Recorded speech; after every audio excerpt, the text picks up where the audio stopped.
Kita semua punya kebutuhan, baik itu makanan, pakaian, dan kebutuhan mendasar lainnya. Namun saat ini kita juga sudah memiliki kebutuhan akan hiburan yang baik untuk menjaga kesehatan mental dan jiwa dalam menjalankan hari-hari. Berbicara tentang hiburan, maka banyak agar kita mendapatkan hiburan tersebut, baik dalam hal bermain game atau menyaksikan video, baik itu di handphone, televisi, dan media lainnya. Mengenai hiburan atau konsumsi visualisasi dalam bentuk konten, baik itu film, review, musik, dan masih banyak lagi, kita pastinya tidak lepas dari pelaku produksi konten atau film tersebut. Di kota Parepare juga memiliki beberapa sineas dan konten kreator yang sangat potensial, dan ada pula dan yang sudah berkembang baik dalam jangkauan konten sampai pada pengembangan sumber daya.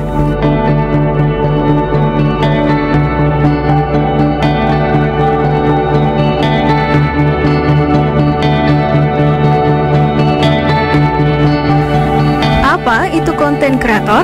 Sesuai namanya, konten kreator adalah orang yang berprofesi membuat konten.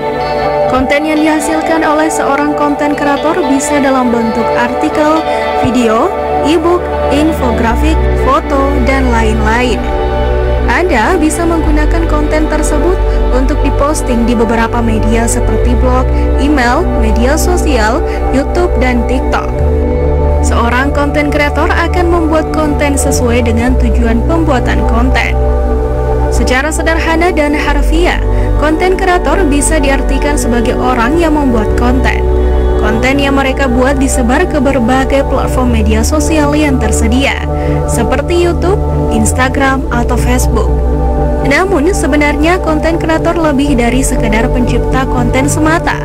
Mereka memiliki fungsi yang terbilang besar dalam dunia marketing sekarang ini. Bahkan ada juga yang menyebut konten kreator sebagai penggerak konten marketing. Assalamualaikum warahmatullahi wabarakatuh. Saya Muhammad Sulaiman Farid. Biasanya kalau lagi belakang ini lebih familiar dipanggil Sulu. Ya, perlu saya sampaikan bahwa Sulu ini adalah nama channel YouTube saya. Alhamdulillah channel YouTube saya ini dengan tipe konten yang biasanya kami tawarkan, persembahkan kepada para pemirsa, sahabat-sahabat subscribe. Itu kalau di awal-awal channel itu, di awal-awal saya menggarap channel ini lebih kepada vlog sebetulnya, dan review dari warkop ke warkop, kadang review warkopnya teman dan lain sebagainya. Hampir kalau di kota Parepare ini, hampir semua warkop itu sudah direview lah, seperti itu, sudah diperkenalkan melalui channel YouTube ini. Dan belakangan ini saya juga sering live di channel Sunju ini. Kalau saya tidak salah itu sudah hampir 40 kali live streaming dengan mengundang beberapa bintang tamu, baik pelaku-pelaku usaha, ketua-ketua sanggar seni, kadang pemerhati lingkungan, dan tokoh-tokoh pemuda. Tokoh-tokoh pemuda kami juga kadang hadirkan di channel Sunju pada saat kita lain. Dan saya alhamdulillah di channel YouTube ini, kalau saya bisa perkirakan kurang lebih 70 konten itu seputar kota Parepare, dan alhamdulillah dengan adanya channel YouTube ini, tentunya diawali sebetulnya yang menjadi latar belakang sebetulnya adanya channel YouTube ini diawali, saya mengawalinya itu di 2019 yang lalu, tepatnya pada 21 April 2019. Dan seperti apa, seperti kalau ditotalkan harinya itu sudah 700 kami garap. Saya garap seperti itu dengan seorang diri dalam artian kadang saya ngambil gambar, terus kemudian sampai di rumah saya ngedit, kadang juga di warkop saya editnya, terus kemudian di editnya juga itu bukan, kalau melihat mungkin dari kontennya mungkin sederhana, dan saya pikir teman-teman juga konten kreator merasakan itu.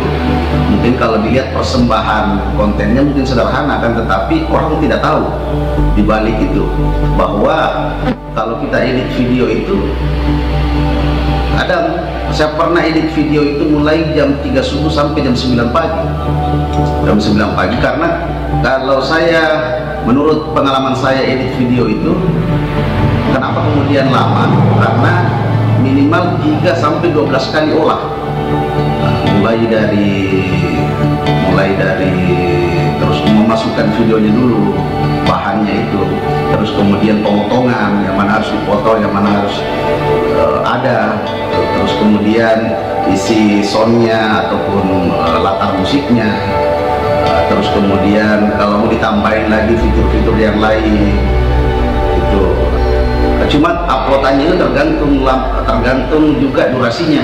Kadang kalau saya live 1 jam, kadang kalau saya live jam 11 malam atau jam 10 malam, itu kadang teruploadnya itu jam 9 atau jam 10 pagi baru bisa kelihatan, karena mungkin apakah karena faktor jaringan ataukah mungkin karena durasinya memang yang terlalu lama. Terus kalau live itu kalau saya live itu bukan konten-konten yang ini sebetulnya, saya lebih kepada konten-konten yang normal-normal saja, yang bagaimana tidak mengundang ketika orang menonton orang jadi emosi. Bagaimana lah, karena ada tagline dari channel saya ini, jangan lupa bahagia. Kenapa saya selalu di awal-awal live itu selalu saya mengatakan begini, Assalamualaikum warahmatullahi wabarakatuh, salam satu layar dan jangan lupa bahagia.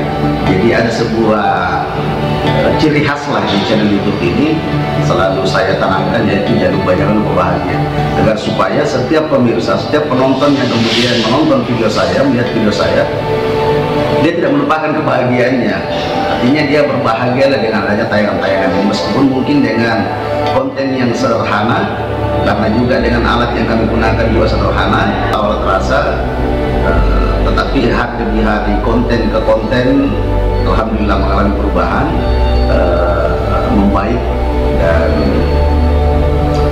semakin kita buat konten, semakin memberikan kita kedewasaan dalam hal mengedit, mengambil gambar, dan sampai kemudian bagaimana mempersembahkan konten yang bisa disenangi dan membuat orang bahagia. Dan jelas konten yang saya buat tidak mengundang orang bisa emosi lah seperti itu barangkali. Ya. Jadi sahabat-sahabat semua, ada juga yang ingin saya sampaikan ini, bahwa channel ketiga dan keempat ini yaitu Salam Satu Layar dengan Jangan Lupa Bahagia. Kalau Salam Satu Layar ini lebih nuansanya kepada religi dan nuansa religi, terus kemudian Jangan Lupa itu nuansanya lebih ke musik, ya apakah nanti reaction, review, atau ada konten lagu. Kalau saya ulas kembali, kalau karya insomnia itu lebih pada kegiatan di situ, apalagi namanya informasi lah ya, informasi. Ada juga vlog sebagian di situ. Kalau di channel Sumi tadi, itu tadi ada vlog, ada review, ada reaction, dan ada live. Terus kemudian tentunya dengan adanya channel YouTube ini bukan berarti ini digarap dengan semudah itu, akan tetapi berapa suka duka dalam menjalani ini. Kalau saya perkirakan dari 4 channel ini sudah kurang lebih 400 video dengan bermodalkan HP. HP saya ini, HP saya yang saya pakai ini dengan 4 channel ini kurang lebih 400 video dengan satu HP. Dan saya dengan satu HP kurang lebih 3 tahun ini. 3 tahun ini. Artinya teman-teman mungkin yang ingin saya sampaikan buat teman-teman yang lain mungkin yang baru, meskipun saya juga ini masih tahap belajar, tidak apa-apa saya katakan bahwa jangan pernah berhenti untuk berkarya. Jangan dibatasi oleh fasilitas yang kita miliki, bahwa apakah ini kita bisa berbuat dengan fasilitas yang kita miliki hanya segini, hanya sederhana ini. Tapi yang pasti bahwa belajar, lakukan saja dulu, berkarya saja dulu, hasil itu nanti di belakang. Nanti di belakang hasilnya. Yang penting kita nikmati, anggap dia sebagai hobi, misalnya kita akan cintai nanti itu pekerjaan atau karya-karya yang akan kita persembahkan, kita jangan lupa bahagia itu ya.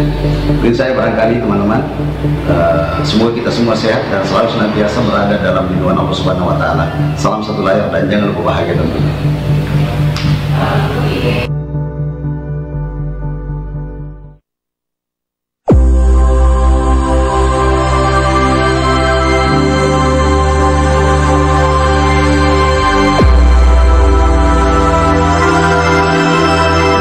Sineas adalah istilah umum yang merujuk kepada seseorang yang memiliki keahlian tentang cara dan teknik pembuatan film. Sebelum industri hiburan televisi dan teknologi digital merebak di Indonesia, istilah ini hanya mengerucut kepada dunia perfilman saja. Tetapi pada akhirnya istilah sineas menjadi lebih luas, termasuk diantaranya para pembuat film indie. Yang tercakup dalam istilah sineas antara lain sutradara, asisten sutradara, penulis skenario, sinematografer atau kameramen, editor atau penyunting gambar, penata produksi, penata artistik, penata cahaya, penata suara, penata musik, penata rias, penata busana, dan penata efek khusus.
Corporate adalah tim kreatif sineas Parepare yang independen dengan konsistensinya mengemas film dengan kualitas dan nilai yang baik. Untuk sebuah produksi yang bertahap langkah awal, mereka sangat bersinergi satu serta lainnya dengan totalitas yang luar biasa.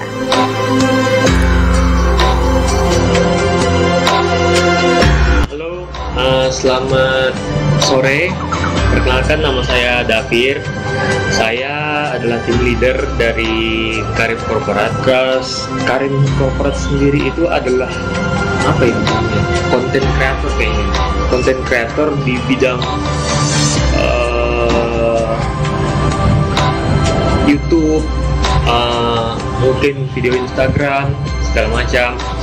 Nah, Karim sendiri itu dia berawal dari beberapa anak stand up yang saya ajak untuk kita sama-sama nih bikin konten bareng-bareng, saling konten bareng-bareng. Dan itu kalau tidak salah 2018 saya lupa. Terus Karim itu awal sepak terjangnya itu kita belum main film. Kita dulu bikin konten-konten yang ngikut pada waktu itu. Kayak sebenarnya saya kemarin bikin ini Karim hampir seperti, kalau misalnya teman-teman tahu, itu ada namanya MLE, Majelis Lucu Indonesia. Nah, Majelis Lucu Indonesia itu dia berkecimpung di dunia konten, terus dia juga stand up segala macam. Nah, seiring waktu berjalan, kita mulai berkenalan dengan teman-teman dari perfilman. Mulai dari ada namanya Akram, ada namanya Rian, segala macam.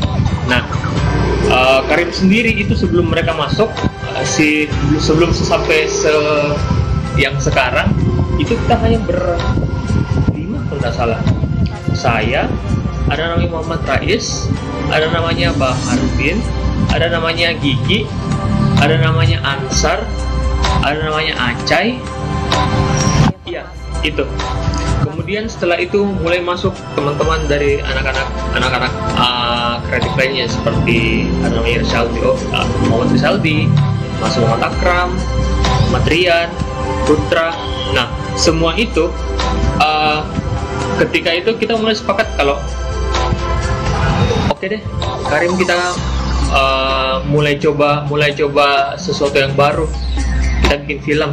Nah, pada saat itu kita bikin film series namanya Ninawa, judulnya Ninawa. Itu adalah film pertama yang dibikin sama Karim, dan itu langsung web series. Ini agak gambling juga, karena yang kita tahu film untuk porsi YouTube itu biasanya film pendek, tapi kita itu hari berembuk bareng-bareng sama anak. Ayo deh kita bikin film deh. Tapi satu kali series, karena di Pare-Pare menurut saya belum ada yang bikin series, makanya kita bikin Ninawa. Nah, berbekal ilmu dari anak-anak sineas, berbekal dari ilmunya si Akram, si Rian, si Odi, anak-anak sineas, dia mulai memperkenalkan, oh seperti ini nih workflow-nya anak-anak film. Mulai dari kita harus bikin praproduksi, kita harus rencanakan ceritanya, setelah buat ceritanya kita harus rencanakan praproduksinya, mulai dari dimana lokasinya, terus berapa biaya budgeting yang harus dikeluarkan, terus siapa talent yang menggunakan. Setelah kita selesai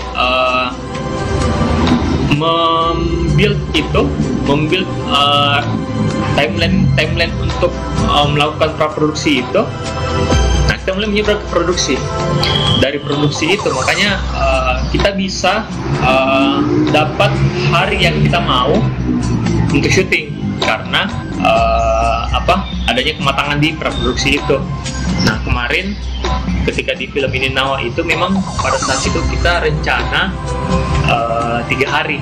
Jadi memang kita itu hari 3 hari full dari pagi sampai malam syuting. Nah, untuk itu. Nah, itu merupakan salah satu kekuatan praproduksi, di mana kita di situ rencanakan sematang mungkin. Ketika setelah direncanakan sematang mungkin, praproduksinya tinggal kita eksekusi. Dan alhamdulillah setelah proses syuting selesai, ada kendala seperti itu. Nah, untuk misi Karim sendiri itu dulu kita hanya sekedar mau bikin video. Kita bikin video, bikin konten secara fundamental kita pengen berkarya saja. Tapi kita makin kesini kita bikin Karim ini tidak hanya sekedar bikin karya, kita juga pengen bikin sesuatu yang beda, karya yang beda. Terus kita ingin membuat sebuah production house di mana kita bergerak di bidang visual, entah itu video, bisa juga foto, tapi kita lebih bergerak ke video. Jadi kita kedepannya bakalan bikin Karim ini adalah suatu inti dari landasan kita, yang dimana nanti di bawahnya itu kita buat suatu suatu cabang kreatif. Yang kayak sekarang saya bikin namanya Karim Production, di mana di situ kita berkreasi tentang visual, film, segala macam dan lain-lain. Terus saya juga bikin namanya Karim Entertainment, di mana talent kita, teman-teman anak-anak Karim yang kebanyakan anak stand up itu punya wadah untuk bisa berkreasi, bisa punya wadah untuk mengasah skillnya seperti itu, apalagi di bidang stand up. Terus kedepannya Karim juga bakalan lebih besar lagi untuk kita bikin sesuatu yang baru. Ini kita masih sementara perbaiki sistem yang mudah-mudahan segera cepat selesai. Dan itu kita untuk sekarang kita bergerak di visual.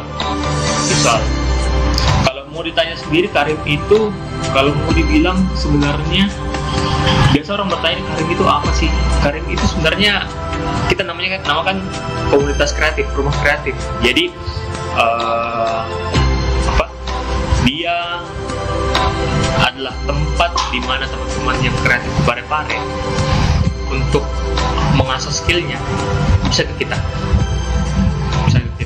Terus ini juga nih setelah jauh, biasa ada orang nanya, kok logonya Karim babi sih? Nah, sebenarnya logonya Karim babi, kenapa logonya Karim babi? Karena saya menggambarkan kalau babi itu adalah celengan. Kita tahu adalah babi adalah celengan. Jadi saya menganggap kalau misal Karim itu adalah sebuah wadah, yang kan bisa kita anggap sebuah wadah, tempat untuk kita nabung, untuk kita mengasah skill di situ. Jadi saya mengambil logo itu biar mempresentasikan kalau Karim adalah tempat di mana kita bisa mengkreasikan diri, bisa mengembangkan diri di sini. Tidak hanya sekedar dari visual, tidak hanya sekedar dari stand up, mungkin ya apa saja yang menyangkut hal yang kreatif, tapi kita fokusnya untuk sekarang adalah visual seperti itu. Harapannya Karim itu pengen bikin Karim itu anak-anak Karim itu ada satu anak Karim pengen bikin komunitas sineas di Parepare, karena kita tahu komunitas sineas itu masih kurang sekali di Parepare, masih sangat kurang. Makanya salah satu misinya teman-teman anak Karim satu itu dia pengen bikin komunitas terbesar, komunitas sineas, dan membuat itu besar di Parepare. Terus harapan kita juga buat penonton atau buat penikmat film atau penikmat konten kreator melihat kalau misal Parepare itu punya kita di mana tidak hanya sekedar selalu melihat keluar untuk mengambil sesuatu.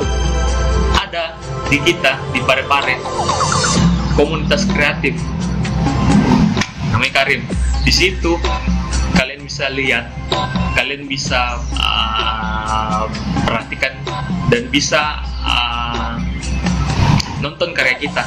Dan Karim itu selalu pengen sesuatu yang beda, selalu pengen bikin sesuatu yang profesional seperti itu. Makanya kenapa kita selalu membuat sesuatu sesuai dengan job desk-nya masing-masing seperti itu. Itu sih kalau saya.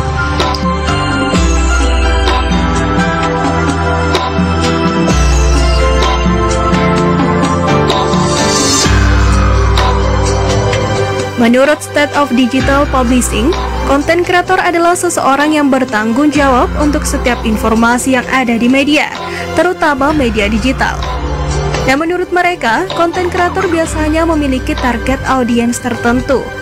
Sementara itu, menurut HubSpot, konten kreator adalah orang-orang yang membuat materi atau konten yang memiliki nilai edukasi dan hiburan.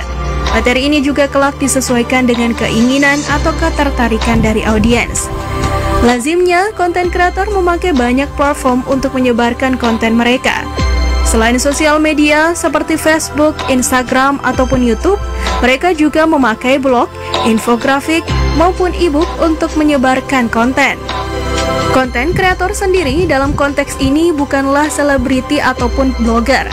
Tentu selebriti maupun blogger bisa masuk ke dalam kategori pencipta konten. Namun tidak semua pencipta konten adalah selebriti maupun blogger kenamaan. Ketika Anda memutuskan untuk membuat video mengenai tata cara mandi yang benar, lalu mengunggahnya di akun Instagram Anda, maka Anda sudah bisa dianggap pencipta konten. Begitu juga ketika Anda membuat video perjalanan mendaki gunung, lalu mengunggahnya di YouTube, maka Anda juga sudah bisa dianggap pencipta konten. Tidak perlu menjadi figur publik untuk bisa menjadi konten kreator. Pasalnya, pada dasarnya proses pembuatan konten ini melibatkan kreativitas seseorang. Kreativitas ini kelak akan menjadi alat bagi seorang konten kreator untuk membuat orang-orang mau melihat konten yang mereka buat. Terlepas dari itu, proses pembuatan konten juga tidak sekadar mengandalkan kreativitas semata. Ada logika yang perlu dipahami agar bisa menggait audiens. Maka ada yang menyebut jika proses penciptaan konten melibatkan otak kanan dan kiri seseorang. Hal ini tentu penting di tengah maraknya digital marketing saat ini. Konten kreator sekarang dianggap sebagai sesuatu yang penting, termasuk oleh perusahaan-perusahaan besar. Itu wajar mengingat konten menjadi kunci dari semua aksi marketing yang dilakukan oleh perusahaan.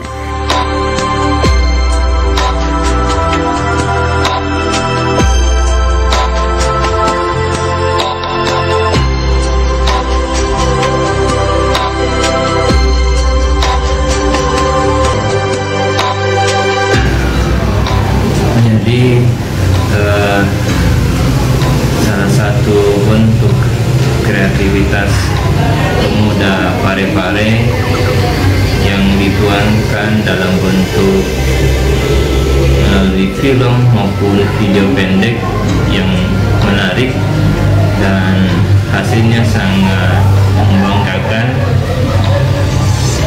dan tidak kalah hasilnya dari kreativitas para pemuda di kota-kota besar lainnya, sehingga patut kita apresiasi dan kita akan siapkan wadahnya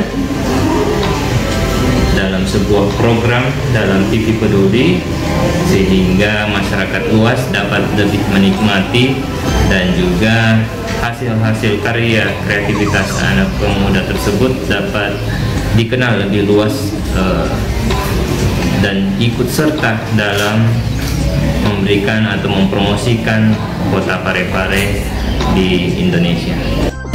Jadi harapan kami kepada para pemuda kota Parepare yang berkecimpung di dunia perfilman dan pembuatan konten kreator, kami berharap agar tetap berkreasi, menciptakan kreativitas yang baru, dan kami dari pemerintah kota Parepare tentunya akan mengapresiasi dan memberikan wadah yang tepat untuk itu.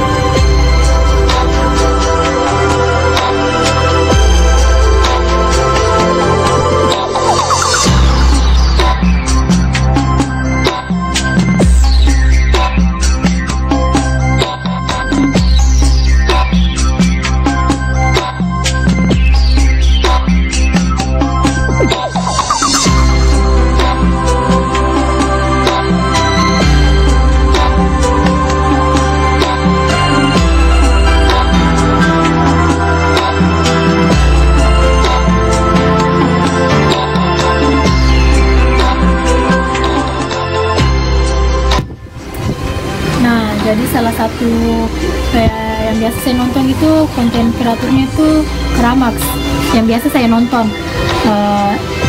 Ini Kramax biasanya membahas tentang film. Nah, di mana film ini dia membahas kayak cerita endingnya tuh. Kita nonton? Ya, saya biasa nonton seperti di media sosial itu ya, di YouTube, Instagram atau Facebook. Nah, di mana tuh keseringan saya tuh nonton ya di YouTube.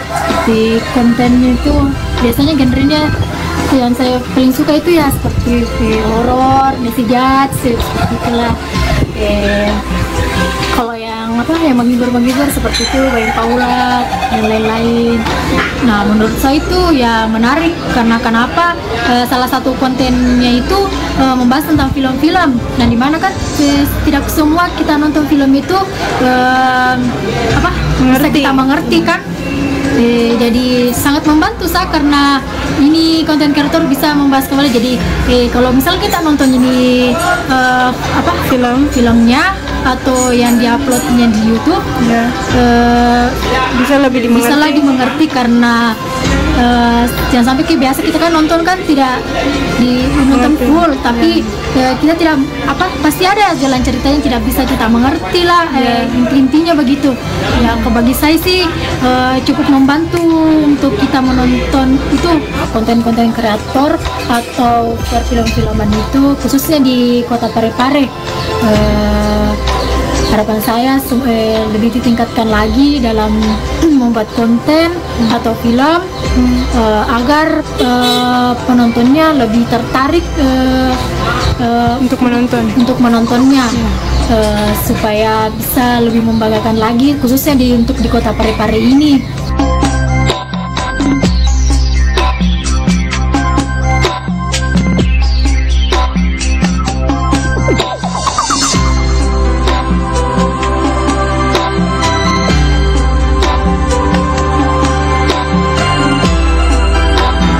Ada istilah yang menyebut bahwa di balik konten yang viral, selain strategi yang apik, ada juga konten yang menarik. Di Parepare, mereka yang berkecimpung di dunia tersebut sudah menunjukkan progres yang sangat baik.